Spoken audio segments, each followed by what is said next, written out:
Allô, allô, comment ça va? Bonne année! Donc, c'est le retour de ma vidéo en direct du mercredi. Je crois que j'ai commencé, ça fait 5 ans en février, à faire les vidéos du mercredi.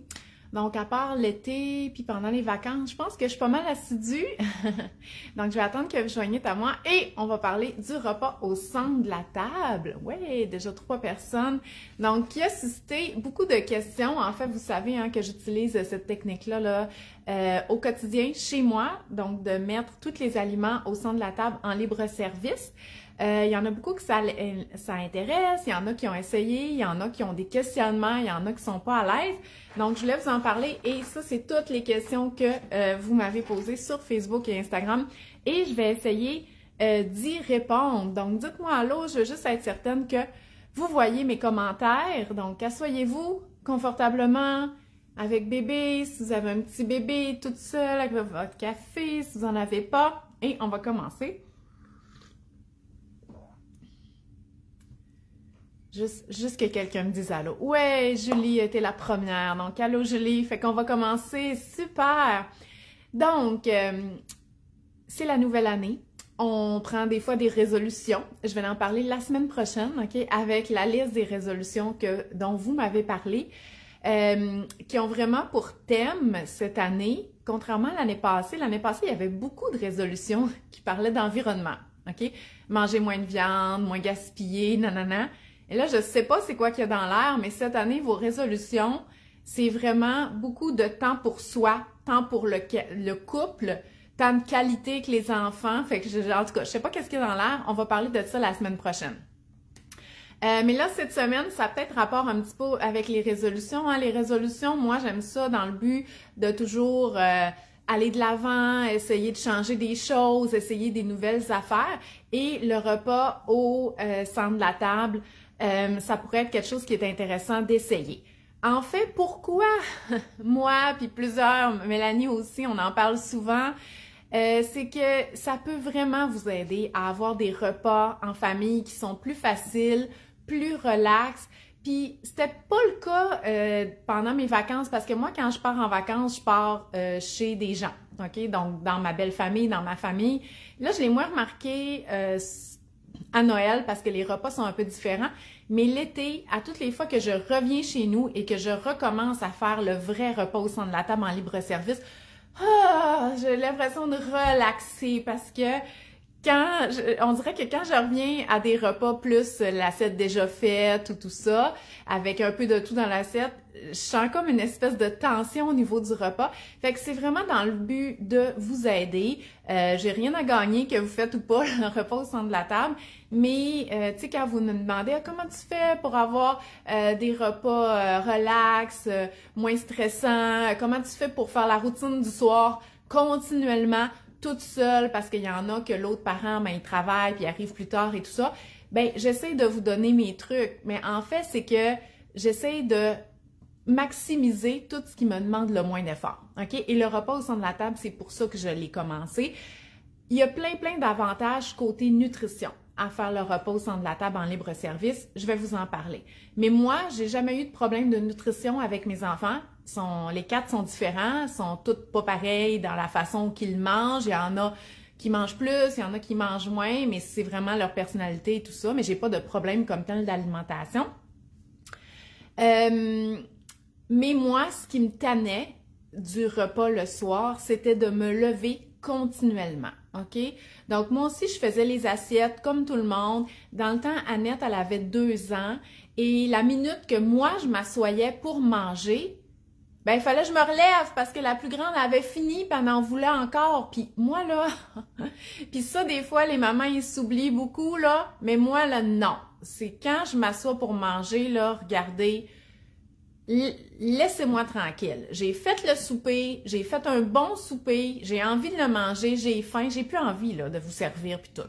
Fait que quand j'avais lu sur le sujet, parce que comme je vous dis, côté nutrition, il y a des avantages, je m'étais dit, hey, je pourrais peut-être essayer ça. Ça pourrait peut-être faire en sorte que j'aurais plus besoin de me lever. Et tout à fait, OK? Donc, en mettant tout au centre de la table, ça fait en sorte que les parents ou le parent, on n'a plus besoin de se lever. Et ça, quels sont les avantages? C'est que on montre l'exemple. Donc, puis ça, je l'avais remarqué aussi. La minute que je suis debout, parce que j'ai oublié quelque chose, qu'est-ce qui arrive? Tous les enfants sont debout. C'est sûr, parce qu'il y a juste un modèle à la table, c'est moi. Fait que si je suis plus assis à la table avec eux, c'est difficile pour eux de comprendre qu'il faut rester assis. Fait que ça l'a changé, puis je vous dis, là, la minute que je me lève, comme par exemple, si je vais couper le melon pour le dessert, poup, ils sont tous rendus en cuisine.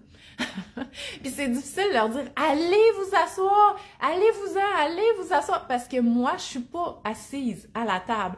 Donc, le fait de rester assis, ça l'aide vraiment beaucoup à ce que les enfants restent assis.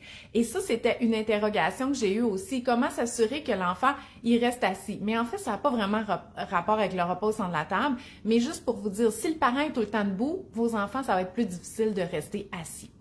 Par contre, ce que je veux vous dire avant même qu'on commence, c'est que j'ai eu beaucoup de questions de ce sens-là. Comment s'assurer que notre enfant reste assis à la table, qu'il ne prenne pas 2 bouchées puis qu'il s'en aille? Bien, c'est que c'est pas juste le repos au centre de la table qui va essayer de régler tout ça. Il y a plein d'affaires qu'on peut regarder. Et notre webinaire à moi et Mélanie qui s'appelle Mini Mange Bien sur l'alimentation des enfants, on adresse toutes ces situations-là. Donc, je vais mettre le lien dans les commentaires. Il est enregistré. Vous pouvez l'écouter chez vous, en tout temps, vous pouvez le réécouter le nombre de fois que vous voulez et vous pouvez surtout l'écouter avec l'autre parent. C'est vraiment important que les 2 parents soient sur la même longueur d'onde et c'est pas un webinaire qu'on parle juste du repos au centre de la table, là. Le repos au centre de la table, c'est une technique pour appliquer le partage des responsabilités. Donc, c'est vraiment dans son ensemble, mais je vous le recommande fortement. Donc, je vais vous parler des avantages. Premièrement, c'est quoi le repos au centre de la table? C'est que ça peut être au centre du comptoir, là, OK? C'est qu'on va mettre tous les éléments du repas sur la table, OK? Donc, le repas qui a été préparé par moi, par exemple, j'ai préparé du saumon, du riz, des brocolis avec un petit plat de crudité. Bien, je vais mettre tout ça sur la table avec des ustensiles de service. Je vais décider les condiments que je sers avec ça. Avec le riz, est-ce que je sers de la sauce soya? Avec le saumon, est-ce que je fais une petite sauce tartare? Oui, je mets tout ça sur la table. Sel, poivre, si on le veut. Si c'est un repas qui demande du ketchup, je peux prendre le ketchup. Donc, comprenez, je mets tous les aliments du repas au centre de la table. Et même plus, OK? Puis ça, c'est ça mes trucs du jour. Donc, premièrement, moi, j'aime avoir tous mes ustensiles sur la table. Comme ça, par exemple, moi, j'ai toujours besoin d'un couteau. Puis je me suis rendu compte, dans ma belle famille, ça met pas de couteau. Mon mari mettait jamais de couteau. Puis il coupait avec le côté de sa fourchette. Là, moi, j'étais toujours obligée de me relever, d'aller chercher un couteau. Puis là, tu prends ton couteau, il y a un enfant qui veut un couteau. Non, fait que là, tout le monde a accès à un couteau s'ils en veulent un, s'ils en ont besoin d'un. Si l'enfant veut pas manger qu'une fourchette, mais il aimerait mieux avoir une cuillère, par exemple, pour son riz, ben elle a dedans. S'il veut choisir une grosse cuillère, une petite cuillère. Fait que moi, ça m'enlève beaucoup de chicanes. Non, je voulais pas celle-là. Regarde, sers-toi là, prends ce que tu veux là-dedans. Fait que ça, moi, je trouve que ça m'aide beaucoup à diminuer les petits conflits niaiseux, on s'entend qu'il peut avoir à la table. J'apporte aussi un pichet d'eau et les verres. Effectivement, mon pichet, il n'est pas très grand, OK? Fait que oui, il faut qu'on se relève au moins une fois pendant le repas pour le remplir. Il pourrait être plus grand, mais là, s'il est plus grand, des fois, il peut être plus gros. L'été, quand on mange dehors, ben, chacun apporte sa bouteille d'eau, OK? Donc, c'est aussi simple que ça. Donc, ça, c'est mes petits trucs du jour pour la mise en place. Parce que le but, une fois qu'on est assis, c'est qu'on ne se lève plus. OK? Donc, c'est quoi les avantages? C'est que ça permet de mettre en place... Attendez, là, tout est sur la table et le but, c'est que chacun va se servir lui-même. OK? Et on peut aider, bien entendu. Puis là, souvent, il y avait une question que vous me posiez, c'est à quel âge que l'enfant peut se servir lui-même? C'est vrai qu'à 2 ans, ils sont pas super habiles encore. Il faut qu'ils se lèvent beaucoup pour aller au centre de la table et tout ça. Par contre, il est en mesure de nous dire « Oui, je veux ça. Non, je veux pas ça. Est-ce que tu veux ce morceau-là ou celui-là? » Donc, on peut servir l'assiette des enfants à même le centre de la table, mais dès qu'ils sont capables de le faire, probablement qu'ils vont vouloir au moins essayer de le faire et c'est correct de leur laisser faire. Ça va pratiquer leur motricité, leur coordination, mais c'est sûr que ça fait du dégât. Donc ça, c'est une autre affaire aussi qu'il faut lâcher prise. On lavera après, OK? C'est difficile de manipuler des ustensiles jusqu'à 4 ans. Donc, imaginez là, un enfant de 3 ans là, qui essaie de se servir. Mais Annette, elle a 5 ans, elle est capable de se servir, mais elle apprécie encore quand c'est moi, par exemple, tu sais, mettons, c'est une casserole style pâté chinois, quand c'est moi qui qui met la cuillère dans son assiette, mais c'est elle qui va prendre ses légumes, ces choses comme ça. Donc, on peut aider notre enfant, puis je vous dirais qu'à partir de 3 ans, ils sont capables là, de servir quand même seuls. Bien entendu, on va faciliter le service en coupant déjà les aliments. Par exemple, si c'est du filet de porc, on va couper en tranches, on va mettre des pinces, on va vraiment faciliter le service avec les ustensiles et des portions qui sont pré-coupées. Aussi, wow, je m'excuse, je dis beaucoup de choses en même temps. Donc voilà. Et ce que j'ai remarqué aussi, parce qu'on m'a demandé aussi dans les questions, est-ce que c'est possible de le faire quand on a plusieurs enfants en jeune âge? La réponse est oui, OK? On a juste à tout mettre au centre de la table. Et si on n'a pas l'impression que nos enfants sont capables ou désirent se servir eux-mêmes, on peut faire leur assiette. Fait que déjà, d'avoir tout au centre de la table et de faire les assiettes à même le centre de la table, bien, déjà, on n'a pas besoin de se lever. Fait que si on n'est pas prêt à 100% ou nos enfants sont encore trop jeunes pour se servir vraiment tout seul, on peut au moins faire le service à partir de la table. Donc ça l'aide. Et c'est ce qui était utilisé dans ma belle famille. Depuis toujours, parce que mon mari, il a 5 sœurs, fait qu'il était 6 enfants à la table. Donc ça, mais ça n'a jamais été en libre service dans le sens que c'était tout le temps la maman qui servait, qui faisait « T'en veux-tu beaucoup? Pas beaucoup? Nanana. » Puis juste ça, pour moi, c'est trop, OK? Je veux pas avoir géré. Toi, tu veux combien? Toi, t'en veux combien? Je demande déjà assez beaucoup de choses dans ma journée, là, j'ai pas envie de jaser ça. Fait que moi, en tout cas, fait que si vos enfants sont en jeune âge, vous pouvez faire le repas au centre de la table, mais les servir à même le centre de la table. Déjà, ça va les familiariser à voir le repas dans son ensemble.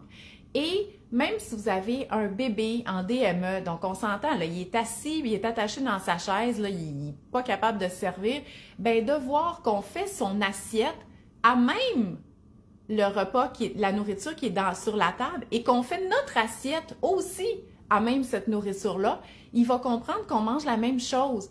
Il n'y a pas besoin d'aller chercher dans notre assiette et qu'il va nous voir manger. Donc, ça peut être un incitatif aussi à lui montrer qu'est-ce qu'il faut faire avec ces choses-là qui sont sur notre tablette. Bien, c'est qu'ils étaient là, ils sont arrivés sur ma tablette. Papa, maman aussi, ils en ont pris là, puis ils l'ont mis dans leur assiette, puis ça s'en va dans leur bouche. Donc, c'est vraiment une bonne façon d'exposer même les bébés. OK? Donc, vous pourriez, puis juste pour la facilité de juste s'asseoir puis plus se relever, ben je vous le dis, là, même si vos enfants sont pas encore en âge de se servir eux-mêmes, essayez le repas sur la table. Je pense que vous allez vraiment aimer ça. Moi, là, j'aime tellement ça, ne plus me lever, là. Ah! Même qu'après le souper, je suis comme, ah, ramasser, je veux plus me lever. Fait que je suis assis là, je veux plus me lever. Donc, c'est quoi les avantages? Donc, le premier avantage, puis c'est ça qu'on parle dans le webinaire Mini Mange Bien, je sais mis le lien, c'est que ça permet de mettre en application le partage des responsabilités face à l'alimentation. Le principe de l'alimentation des enfants, c'est que le parent qui est en charge des repas décide le quoi, donc qu'est-ce qui est offert, qu'est-ce qui est au menu, le où, donc à la table ou en pique-nique dehors, et le quand, donc selon l'horaire, dans le fond, selon l'horaire des repas de la famille. L'enfant, lui, va choisir le combien, OK? Et mettre le repas au centre de la table en libre service, ça aide tellement à mettre ça en application sans se poser 10 000 questions, parce que c'est sûr que moi, si j'ai planifié mes repas, si j'ai cuisiné le souper, ben j'ai comme pas mal fait le quoi. Je connais l'heure du repas, OK? Puis je décide qu'on mange à la table. Fait que j'ai fait toute ma job de parent, là. Le quoi, le où, le quand. Là, je mets ça sur la table et c'est terminé, OK? J'ai fait toute ma job de parent liée à l'alimentation. Maintenant, servez-vous. Ma job est faite, OK? Au début, avant de bien comprendre le partage des responsabilités et même et même le repas sur la table, moi, j'appelais ça de la nonchalance. La bouffe est là, let's go, OK? Faites votre job maintenant. Fait que moi, là, je trouvais tellement que ça m'aidait à mettre en pratique le partage des responsabilités, de vraiment prendre confiance dans le fait que j'avais fait ma job, que là, maintenant, là, l'avenir du repas est entre vos mains parce que moi, c'est réglé, je suis assis là, je mange, puis il n'y en a plus de problème. Donc, vraiment, essayez-le. Si vous avez de la difficulté avec ça, donnez le contrôle des quantités à l'enfant. Il l'a dès qu'il naît, OK? Il décide la quantité de lait qu'il boit, quand il boit, OK? Puis vous répondez à ce besoin-là. C'est la même chose quand il mange, OK? L'enfant a toujours le contrôle de combien qu'il va manger. Donc, si vous avez de la difficulté à lui donner ce contrôle-là qui lui revient, bien, essayez le repas au centre de la table. Ça va vous aider à le mettre en pratique parce que c'est difficile de lâcher prise quand tu as préportionné des quantités parce que tu t'attends un petit peu quand même à ce que l'enfant mange ça, alors que l'enfant, il va bien manger qu'est-ce qu'il veut, parmi le quoi, parmi qu'est-ce que le parent a préparé. Donc, fait que ça, c'est l'avantage numéro 1. Comme je parlais tout à l'heure, de voir le repas dans son ensemble, ça permet une exposition. OK? Pour découvrir les aliments, c'est pas juste de le manger. Manger, ça peut être très, très difficile pour certains enfants parce que c'est très intrusif, là, mettre quelque chose dans sa bouche. Donc, juste de voir l'aliment qui est là, il est sur la table. Il y a même des enfants, quand ils ont des troubles alimentaires vraiment par rapport à la néophobie, là, vraiment très difficile, qui ont de la misère même à voir l'aliment sur la table, OK? Mais en général, déjà de le voir sur la table, c'est une bonne façon d'exposer. Fait qu'il voit que les autres en prennent, il voit qu'on en mange, personne n'en parle, à un moment donné, il va peut-être en prendre, OK? Donc, qu'il en prenne ou pas, c'est pas grave. Donc, le mettre sur la table, ça permet l'exposition. Ça permet aussi de monter son assiette comme il veut, OK? Puis ça, vous allez le remarquer. Quand vous faites quelque chose qui est supposément étagé, ou une salade repas, ou des tacos, ou... attends, c'est comment je pourrais dire? OK, mettons du poulet au beurre, OK? Fait que là, on a le poulet, il est dans la sauce, puis il y a du riz puis des brocolis. Moi, si je fais mon assiette, je vais mettre le riz en dessous, je vais mettre mon poulet au beurre sur le dessus pour que le riz s'imbibe de la sauce, puis je vais mettre les brocolis peut-être aussi mélangés avec la sauce. Les enfants, ils mélangent rien de ça. Ils veulent le riz tout là, sur le coin, qui touche pas à la sauce. Même chose pour les brocolis. Moi, j'ai même un enfant qui va manger une première chose, puis après ça, il va manger la deuxième chose, puis des fois, même l'assiette est trop sale, là, il veut une autre assiette pour mettre l'autre chose, OK? Fait qu'ils sont pas obligés de monter l'assiette comme nous, on l'aurait monté. Donc, en faisant l'assiette, peut-être qu'il va juste pas manger le riz parce qu'il voulait pas de sauce dedans, OK? Donc, leur permettre de monter l'assiette comme ils veulent, avec les affaires une à côté qui se touchent pas. Les hamburgers, c'est un bon exemple. C'est sûr que la majorité des gens, parce qu'on voit souvent les hamburgers, vont monter en hamburger. Mais moi, j'ai un enfant qui mange juste la boulette avec du ketchup, puis après ça, elle mange juste le pain. Puis après ça, elle va manger les garnitures, là, la laitue, les tomates, comme si c'était des crudités. Mais au final, elle a mangé un hamburger, OK? Elle a même mangé à sa faim parce que des fois, elle mange une boulette plus un pain et demi, OK? Donc, mais elle n'aurait pas mangé de hamburger. Fait que ça leur permet de monter leur assiette comme ils veulent. Pas avoir besoin de se lever, la motricité fine, j'en ai parlé. Voilà. Fait que je vais juste regarder un petit peu vos réponses. Après ça, je réponds à vos questions. Wow, le temps file. Bon, Myriam a dit, est-ce que c'est trop tôt pour l'instaurer avec un enfant de 2 ans? J'ai déjà répondu, je te suggère de l'instaurer tout de suite, tu vas déjà être habitué. Ton enfant va voir le repas au centre de la table au complet, il peut pointer, il peut demander et tu peux faire son assiette, il n'y a pas de problème. Mon conjoint est très difficile, mange très peu de légumes. Est-ce que ça peut nuire de voir leur père ne pas se servir du tout ou les enfants vont quand même essayer? Ben en fait, Alexandra, tu sais, il faut comparer à qu'est-ce qui est fait actuellement.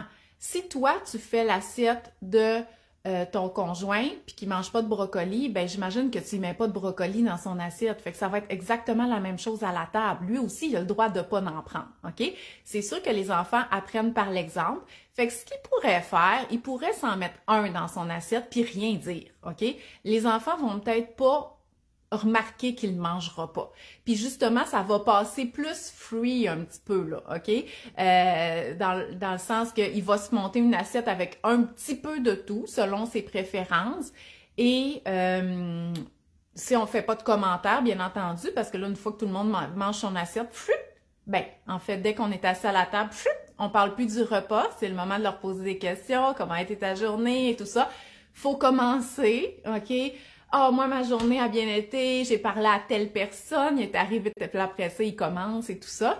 Donc, voilà, fait que faut regarder, Alexandra, ce qui se passait avant. Je vois pas comment ça serait différent le repas au centre de la table, mais c'est quand même un bon exemple pour le conjoint, dans le sens que si vous avez un autre parent là, qui vit avec vous, qui mange beaucoup, ben, tu sais, vous connaissez pas plus la quantité qu'il va manger au final. Tu sais, c'est pas en faisant les assiettes dans la cuisine que vous connaissez son appétit. Donc, lui aussi, mettons, s'il a beaucoup faim, il va avoir la possibilité d'en manger plus en se resservant pendant le repas. Puis, moi, je mange pas beaucoup, fait que je me sers comme pas beaucoup. Puis, si j'ai faim encore, je vais retourner aussi. Donc, ça nous donne vraiment la possibilité de faire notre assiette selon notre appétit ou nos envies. Bon, si on a un enfant qui choisit aucune protéine ou un enfant qui mange pas les légumes, je vais y revenir. Bon, Julie a dit que son 2 ans et demi mélange tout. Parfait, OK, c'est parfait. Moi, je mangerais pas du pâté chinois tout mélangé, j'aime ça en tout cas. Fait que chacun va manger la nourriture de la façon qu'ils veulent.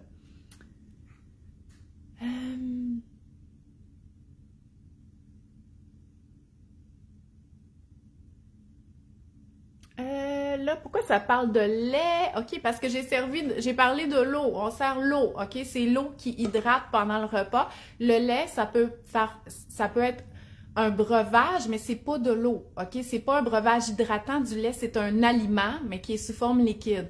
Donc, le lait peut accompagner le repas, mais c'est un aliment. Et si le lait est servi comme de l'eau, c'est sûr que vos enfants vont se bourrer de lait, puis ils n'auront plus faim parce que c'est protéiné puis c'est rassasiant. Fait que moi, je vous suggérerais pour le lait de l'amener plus un petit verre à la fin du repas. Mais c'est pas de l'eau. Rebecca, j'ai tellement hâte que ma fille soit assez vieille pour essayer. Mais essaie tout de suite, OK? Si vous êtes 2 parents, vous pouvez déjà faire vos assiettes, puis vous allez faire l'assiette de la petite aussi, même si elle ne se sert pas elle-même. Mais essayez tout de suite de le faire, de le mettre le repas au centre de la table. En plus, ça fait tellement des belles tables parce que là, mettons qu'on fait du pâté chinois, on s'entend, là, c'est un peu tristounet du pâté chinois, c'est beige, puis en tout cas. Fait que là, vous dites, ouais, là, ça fait dur, là, juste le pâté chinois tout seul. Fait que, je vais sortir, je vais faire une salade, tu sais, je vais mettre des couleurs, je vais mettre des crudités. Fait que c'est vraiment beau, OK, de voir le repas dans son ensemble parce que là, on dirait qu'on a tendance à vouloir mettre plus de légumes parce que des fois, c'est un peu beige, là.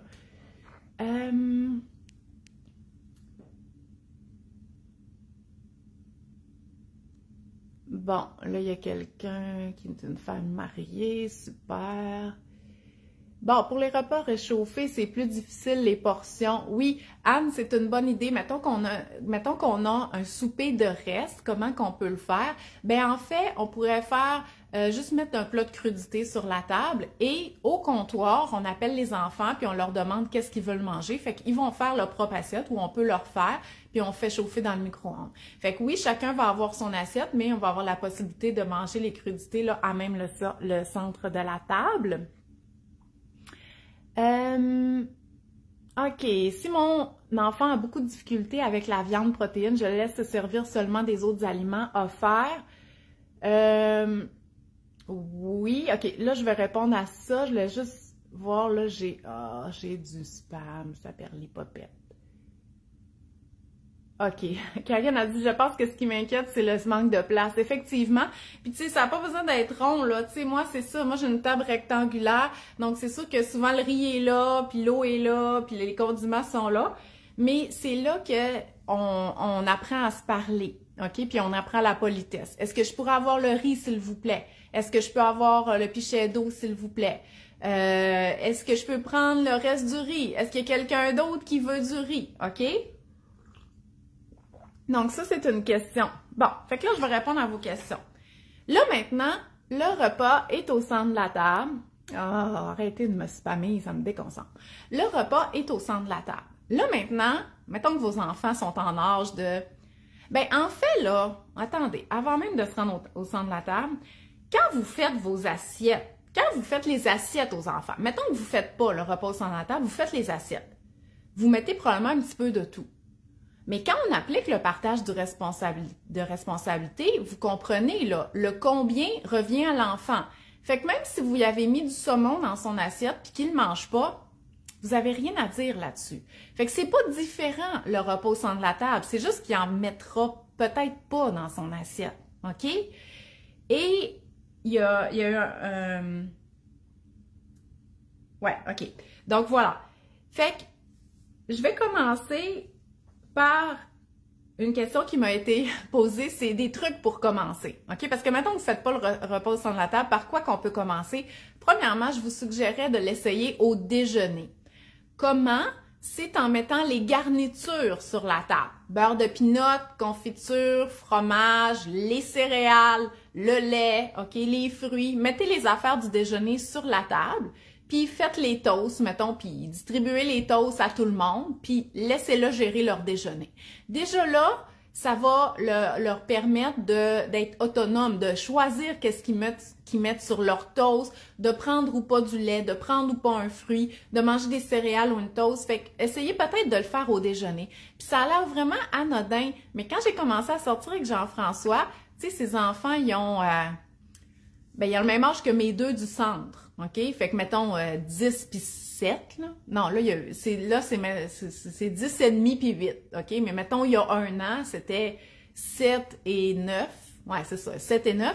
Ben, ils graissaient encore les toasts, OK? Ce qui est bien normal quand tu as toujours fait ça, parce que quand ils sont petits, tu mets le beurre de pinot sur les toasts, puis à un moment donné, tu n'as juste jamais évolué, puis tu fais encore ça. Donc, lui, quand il venait manger chez nous le matin, il était comme « OK, c'est pas la même dynamique, là. » Fait qu'il s'est mis à faire ça. Puis effectivement, alors, les enfants étaient capables de graisser leur toast le matin. Fait que je vous suggère peut-être de leur laisser un petit peu plus de latitude là, au niveau du déjeuner. Ça, c'est un truc pour commencer. Deuxième truc, c'est d'essayer au moins juste avec les crudités. Les enfants aiment habituellement mieux les légumes crus que les légumes cuits. Donc, en mettant une assiette de crudités au centre de la table, ben, on leur laisse la possibilité de se servir au moins une affaire. Et moi, là, mon plat de crudité, c'est un aliment qui revient jour après jour. Donc, c'est quelque chose qui est réconfortant pour mes enfants. OK? Ils connaissent, ils savent c'est quoi et tout ça. Fait que quand je fais un repas qu'ils n'aiment pas, mon baromètre, c'est le plat de crudité. Si ils mangent tout mon plat de crudité, c'est parce qu'ils n'ont pas aimé le repas. OK? Parce qu'ils vont se jeter sur l'affaire qui est connue et qui est aimée. Donc, parce qu'il y avait il y avait une question, c'était quoi faire si l'enfant il prend juste des légumes, ça m'a fait penser à ça. Ben s'il prend juste des légumes, genre s'il vide le plat de crudité, c'est probablement parce qu'il aime moins le repas. Fait que c'est pas grave, ça se peut. Des fois, on fait des repas qui sont moins aimés. Fait que peut-être que le lendemain, on essaiera de faire un repas qui est un petit peu plus connu pour que l'enfant puisse se reprendre là, sur ce repas-là. Mais pour le souper, là, qu'est-ce que tu fais? Il mange toutes tes crudités, ben voilà. C'est ça qui est ça pour ce soir. Donc, OK. Bon. Donc, j'ai parlé du déjeuner, des crudités. Un autre truc aussi pour instaurer le repas au centre de la table, c'est les repas de type bar. OK? Tu sais, les repas que les enfants se font tout seuls de toute façon. En tout cas, là, je vous donne un petit truc, là.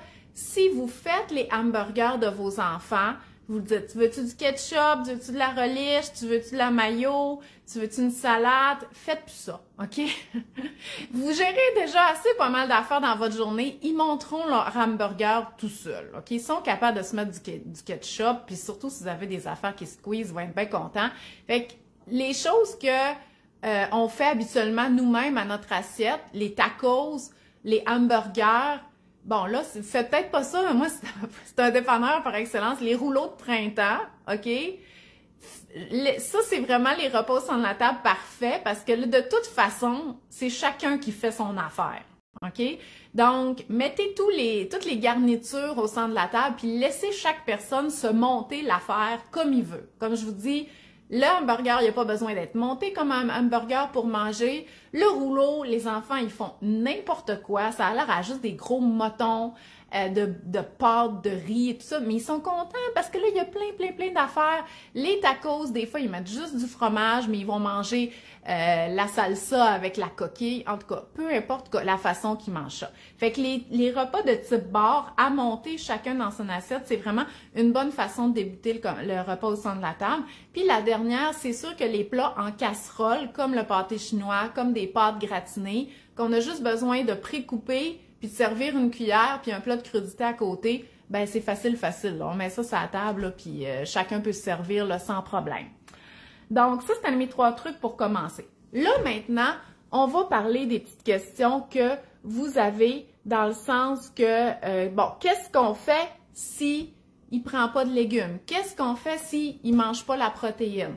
Bien, premièrement, on va essayer de faciliter ces aliments-là. Fait que, comme je disais, on va couper la protéine, on va faire des petites tranches de poitrine de poulet avant de le servir au centre de la table. On va pas le laisser servir en même ça, là. Même chose pour le filet de porc. Bon, si c'est de la viande, si c'est comme une quiche, ben on va faire déjà toutes les lignes de quiche pour que ça soit plus facile à mettre dans l'assiette. Donc, on va essayer de faciliter la prise de ces aliments-là. Autre chose, faites votre assiette en premier, OK? Ça va montrer l'exemple de ce quoi on s'attend. Mais à part de ça, on ne peut pas faire grand-chose, OK? Votre job est fait. Vous avez mis les aliments sur la table. Vous pouvez aider les enfants plus jeunes à faire leur assiette. Ou des fois, mettons qu'ils prennent pas le saumon. Moi, c'est ça que j'ai remarqué hier, ils prennent pas le saumon, même s'ils sont capables. Pourquoi? Mais c'est parce qu'ils veulent pas la peau en dessous. Fait que là, veux-tu que je coupe ton saumon? Ah oui, OK, c'est beau. Fait que là, moi, je suis capable d'enlever un morceau de saumon sans qu'il y ait de la peau en dessous. Fait que, tu sais, on peut essayer de faciliter, là, le fait qu'ils prennent le tout. Mais si, par exemple, ils prennent juste pas le saumon parce qu'ils en veulent pas, ben, on peut rien faire, OK? Même si vous aviez fait une assiette au comptoir avant, puis qu'il mange juste pas son saumon, vous faites rien non plus. Il mange juste pas son saumon. Il l'a vu, il a été exposé, il voit les autres en manger. Le saumon, il y en aura la semaine prochaine au menu, puis il le mangera ou il le mange pas. C'est pour ça que je vous dis, ça prend un petit peu de la nonchalance aussi, mais c'est ça le partage des responsabilités. Fait que s'il prend pas quelque chose, on fait juste rien, puis on continue de le mettre sur la table. Si les enfants mangent jamais les légumes, c'est pas grave, OK? Vous faites pas les légumes juste pour vos enfants. Vous faites le souper pour tout le monde.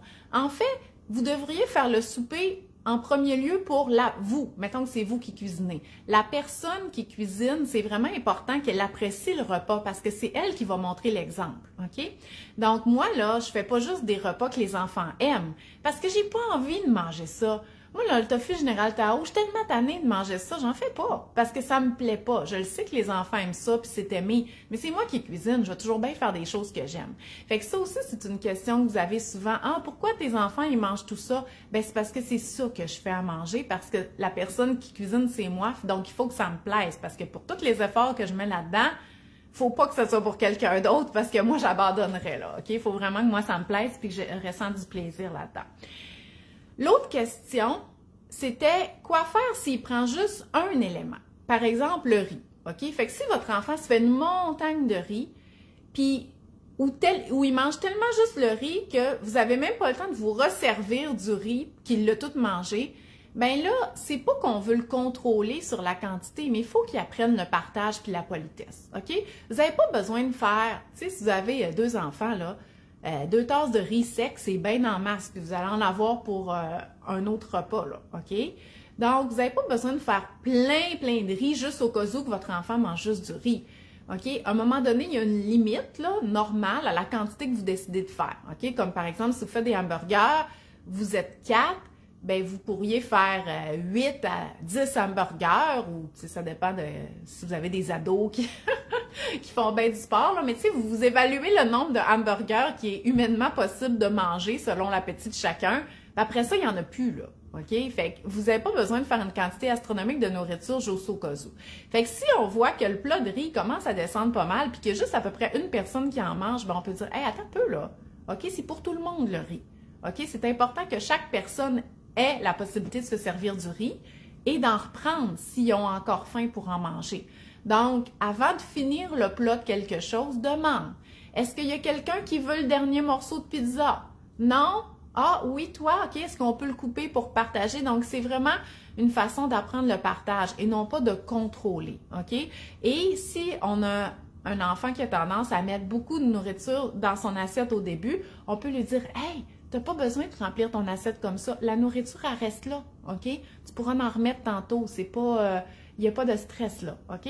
Fait qu'on peut leur parler comme ça, mais c'est pas dans le but de contrôler. C'est vraiment juste dans le but qu'ils s'habituent à y aller selon leur appétit. Mais c'est sûr que s'il y a eu du contrôle avant, dans le sens qu'on faisait leur assiette, ils étaient obligés de la manger, ils ne pouvaient pas avoir de saumon s'ils n'avaient pas fini le riz, nanana. C'est sûr que quand on commence le repas au centre de la table, ils sont comme « Oh mon Dieu, j'ai le droit à tout ça, je peux prendre juste ce que je veux, nanana. » Mais après une couple de semaines, ça se replace, OK? Donc, quand on laisse le contrôle à des enfants que même si c'était pas notre objectif, qu'on a comme contrôlé un peu, ils partent en peur. Mais après ça, ça redevient normal, puis ils vont se mettre à faire des assiettes qui sont un petit peu plus variées avec le temps. Donc, voilà. Fait que j'espère que ça répond bien à vos questions. Quoi faire si l'enfant, il veut pas de ça, il met ça, il en met trop? On fait pas grand-chose, dans le fond. OK? Comment encourager l'enfant à prendre de tout? Ben nous, on fait notre assiette en prenant de tout, puis c'est tout ce qu'on peut faire. On va pas parler du repas, on va pas essayer de mettre un incitatif à ce qu'il mange de tout. J'avais une question, c'était vraiment intéressant, c'était comment, puis là je l'ai vraiment écrit textuellement, comment passer de « si tu manges pas, tu auras pas ton dessert » au repas au centre de la table. Bien, premièrement, si tu manges pas, tu n'auras pas ton dessert, enlevez ça de votre vocabulaire, OK? Ça fait juste mettre le dessert sur un piédestal. Le dessert, peu importe c'est quoi, que ce soit des biscuits Oreo ou une orange, il n'y a pas à être gagné. Il a le droit d'être là, c'est un complément au repas, OK? Donc, à la limite, vous pouvez même le servir en même temps. Comme ça, il va bien le manger dans l'ordre qu'il veut, OK? Puis ça, c'est un truc là, pour l'alimentation des enfants qui est utilisé beaucoup en garderie. Le dessert est servi en même temps. C'est un dessert, il est là, on le mange dans l'ordre qu'on veut, puis après ça, on n'en parle plus, OK? Donc, arrêtez ça aussi.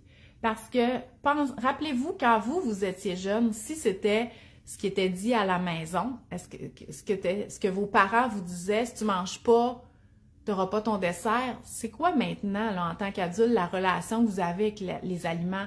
Avez-vous tendance à vous sentir obligé de finir votre assiette? Avez-vous l'impression que vous devez manger un repas principal afin d'avoir un dessert? Si oui, c'est probablement tout ce que vous voulez pas que votre enfant développe. Fait que pensez-y avant d'aller dans des choses comme ça. Je comprends qu'on a été élevé avec ça, c'est des phrases qu'on a entendu beaucoup, mais du dessert, tu sais, comme par exemple pendant le temps des fêtes, il y a un moment pour manger le dessert, c'est quand tu as faim. Puis moi, c'est pas après le souper. C'est comme en plein après-midi quand je reviens de jouer dehors. Mais je me le fais dire à tous les fois, là. Tu manges du dessert en plein après-midi? Ouais, mais j'ai faim là. Après le souper, j'ai plus faim. OK? Je les regarde puis ils me tentent même pas, j'ai plus faim. Fait que, voilà. En tout cas, essayez de revoir un petit peu le dessert, c'est juste du dessert, là. OK? Il n'y a pas à être gagné, il n'est pas plus mérité que le repas principal. J'ai une maman aussi qui me dit, moi, j'ai tendance à trop manger. OK? Parce que elle mange son assiette, mais là, vu que la nourriture, elle a une tendance à en reprendre. Mais ça, peut-être, justement, c'est des mamans ou des personnes qui ont été habituées à finir leur assiette. Et donc, d'avoir une assiette déjà faite, ça leur met une limite à ne pas franchir. Mais là, en ayant la nourriture en avant, c'est comme si on enlevait cette limite-là, puis qu'on a tendance à en remettre. Mais le truc, c'est vraiment de travailler sur l'écoute de l'appétit, OK? Dans le fond, même si c'est bon, même si le repas, c'est bon, puis comme on a envie d'en reprendre tellement que c'est bon, si on mange tranquillement, si on se concentre sur le goût, ben on vient qu'à la fin, on a un petit peu moins envie d'en prendre, OK? Donc, un désintérêt un petit peu vers les aliments, c'est un petit peu ça, là, le rassasiement, la sensation de rassasiement. Oubliez pas non plus que tout ce qui est sur la table va être d'un lunch le lendemain. Fait qu'il n'y a pas problème à en laisser là, dans les assiettes du milieu. Là, ça va juste faire plus de lunch le lendemain. Fait que vous n'êtes pas forcé là, à finir l'assiette ou à finir les assiettes là, qui sont sur la table.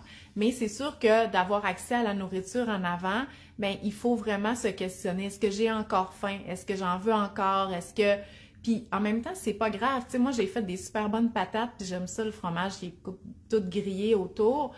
Des fois, j'ai plus vraiment faim, mais j'en mange une dernière, puis c'est pas la fin du monde.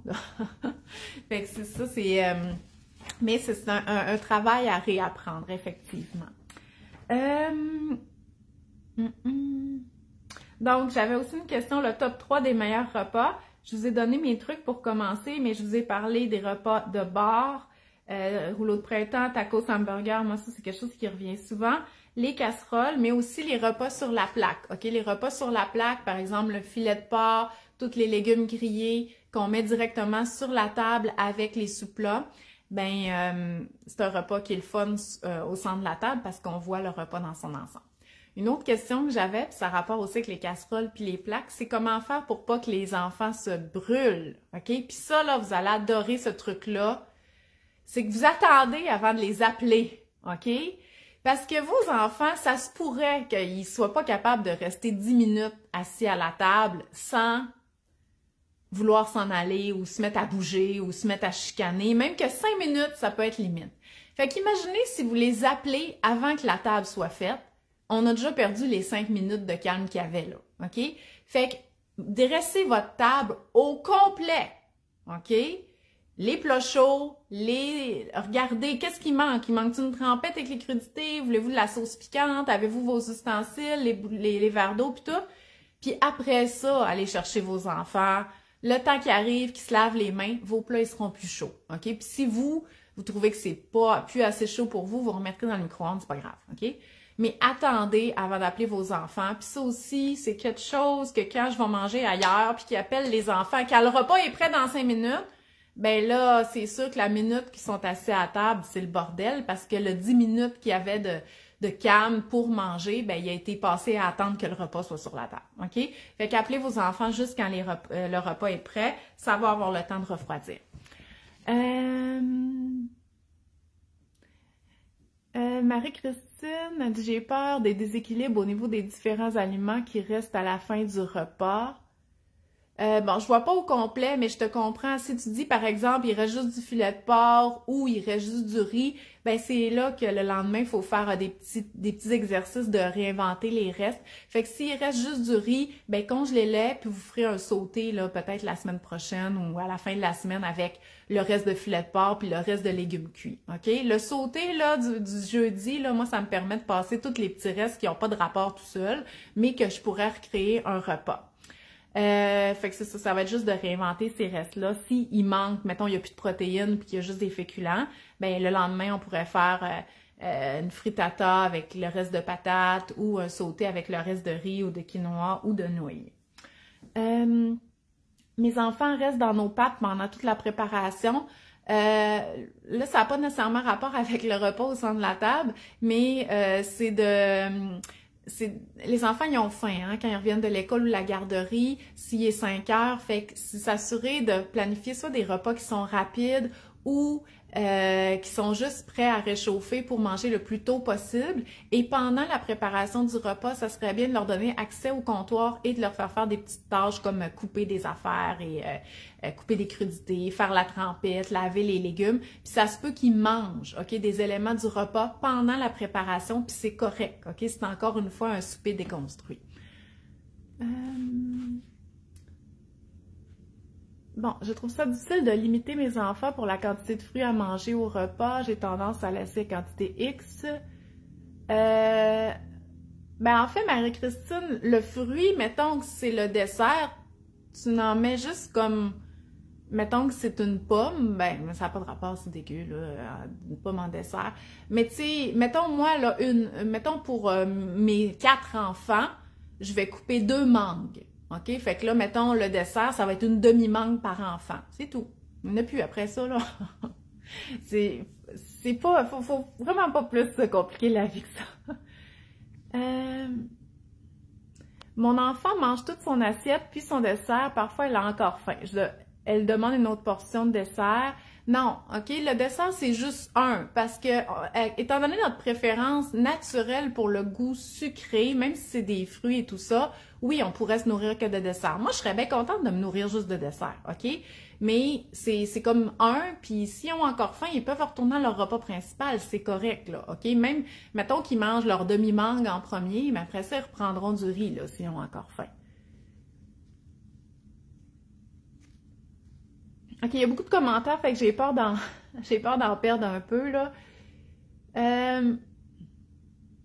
Bon, quand on fait des assiettes de type bar, mes filles finissent toujours par gaspiller beaucoup. Comment on gère ça? Claudia, travaille sur ta notion du gaspillage. Travaille ça dans ta tête parce que ça va te nuire, OK? La peur que les enfants gaspillent une fois rendus à la table, OK? Oubliez ça, OK? Une fois qu'on est rendu à la table, là, vous avez fait tout ce que vous pouviez pour le gaspillage, vous avez acheté des légumes moches, vous avez réutilisé vos restes, vous êtes assuré qu'il n'y ait rien qui se perdait dans le frigo. OK, vous voyez le genre, une fois rendu à la table, enlevez-vous ça de l'idée, le gaspillage, vous mettrez tout dans le compost. Si ça vous écœure, faire les assiettes de lunch, même les assiettes de vos enfants.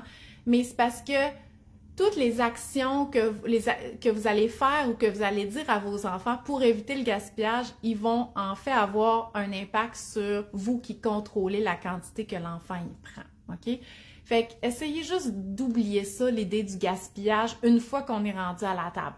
Il y a plein de choses qu'on peut faire pour prévenir le gaspillage alimentaire. Il y en a plein, il y en a plein, il y en a plein, mais plus rendu à la table, OK? Fait que on essaye de... C'est parce que ça nuit plus qu'autre chose. Moi, j'ai ça, le gaspillage, mais je vous le dis, enlevez-vous l'idée que sur la table, il y a du gaspillage. Il y a tellement d'affaires qu'on peut faire bien plus importantes avant, notamment aller faire de l'autocueillette chez les producteurs qui n'ont pas la main-d'œuvre pour cueillir. Il y a plein de choses qu'on peut faire pour le gaspillage, mais rendu à la table, oubliez ça. Ça va juste vous faire des actions qui n'ont pas vraiment d'impact sur qu'est-ce que vous voulez en bout de ligne. J'espère que je vois toutes vos réponses. En plus, j'ai full de spam, fait que c'est quand même assez difficile. Est-ce qu'on peut proposer de goûter à l'enfant avant de dire burk? Ben, tu peux toujours dire, ah, tu peux goûter si tu veux, mais on n'insiste pas pour qu'ils goûtent ou qu'ils doivent goûter à tout, OK? Parce qu'oubliez pas, c'est parce que pour vous, c'est de la nourriture bonne, puis vous savez que ça goûte bon, puis qu'ils en ont déjà mangé, tout ça. Mais pour eux, c'est de l'inconnu. OK? Fait imaginez-vous un aliment que vous connaissez pas, comme des abats, par exemple, du riz de veau, puis tout ça. Si quelqu'un vous disait non, il faut que tu goûtes, vous seriez comme, hey, attends un peu, là. Moi, là, des limaces, là, je mets pas ça dans ma bouche. OK? Fait que c'est un peu la même affaire. C'est que nous, en tant qu'adultes, on a tellement de grande connaissance des aliments qu'on oublie que pour eux, c'est nouveau. Mais pour eux, le brocoli ou la carotte qui est coupée en cubes et tout ça, ben ça se peut que ça soit nouveau. Fait que leur demander de goûter, ça peut être... tu sais, c'est pas qu'on veut pas brusquer l'enfant puis tout ça, c'est parce que, je vous le dis, essayez de limiter, de contrôler, de faire en sorte qu'ils mangent plus, d'obliger à goûter, de féliciter, de faire du chantage, ça a un impact sur les apports actuels et la relation avec la nourriture plus tard. Puis personne ne veut ça. OK? Vous voulez tous des enfants qui mangent bien, qui grandissent bien, qui mangent de tout, puis que quand ils vont être vieux, adultes, ils n'auront pas de problème avec les aliments. Ils vont écouter leur appétit, ils penseront pas qu'il y a des bons puis des mauvais aliments. Tout le monde veut ça. Tout le monde, tout le monde, tout le monde. Donc, c'est pour ça qu'on vous donne tous ces conseils-là.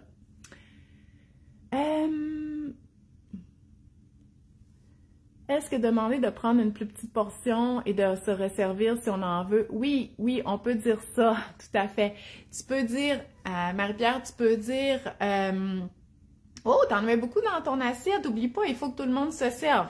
Puis tu vas pouvoir m'en reprendre plus tard là, si tu as encore faim. Ça, c'est correct. On peut dire ça, surtout au début quand ils ne savent pas trop là, les quantités. Comment réagir quand un enfant dit burk? Ben, en fait, c'est que, puis là, je vais vous laisser très bientôt parce que j'ai un rendez-vous, c'est que ça n'a pas rapport avec le repas au centre de la table, c'est les règles à table. OK? Les règles à table, ça pourrait être, on se chicane pas, on dit pas burk parce que c'est irrespectueux, on se lève pas avant un nombre de temps X. OK? On crie pas. Ben, choisissez vos règles, il ne peut pas en avoir 10, là. C'est trop pour un enfant, un jeune enfant. Mais ça, c'est vraiment important de dire non. Quand tu dis burk, ben ça me fait de la peine parce que j'ai cuisiné longtemps ce repas-là. Fait que si t'aimes pas ça, c'est correct. T'es pas obligé d'en prendre, mais je veux pas que tu me dises burk. Ça me fait de la peine. Tous les enfants peuvent comprendre ça. OK? Donc, ouais. Ici, on a vraiment une petite table qui rentre très peu de choses. On pourrait faire l'assiette au comptoir. OK? Là, c'est sûr qu'il va y avoir du va-et-vient, par exemple. Si on fait l'assiette au comptoir, parce que là, quand il faut se resservir, il faut retourner au comptoir, ou on peut mettre dans des plats de présentation qui sont plus petits. Donc, au lieu de mettre sur une plaque, parce que la plaque, elle rentre pas, mais on pourrait prendre quelque chose de plus petit, mais tout mettre les aliments là-dedans. C'est sûr que là, ça fait plus de vaisselle, parce que là, on a comme... C'est pas le plat de cuisson qu'on met sur la table, donc on met dans un autre plat, mais on essaye de s'arranger. Fait que je vais vous laisser pour le repas au centre de la table. Je vais avoir un article de blog aussi qui va sortir là, cette semaine là, en lien avec ça. Si vous avez des questions, écoutez, moi, je présente mes repas au centre de la table dans mes stories à tous les jours. Je fais ça depuis 3 ans.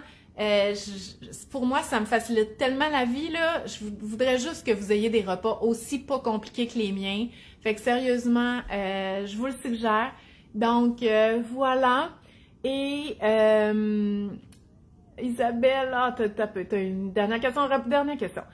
Quoi dire à un enfant 5-6 ans qui questionne les bons et les mauvais aliments, habitudes? Ma fille cherche la confirmation dans ses choix, même je lui dis que tous les aliments sont bons en bonne quantité.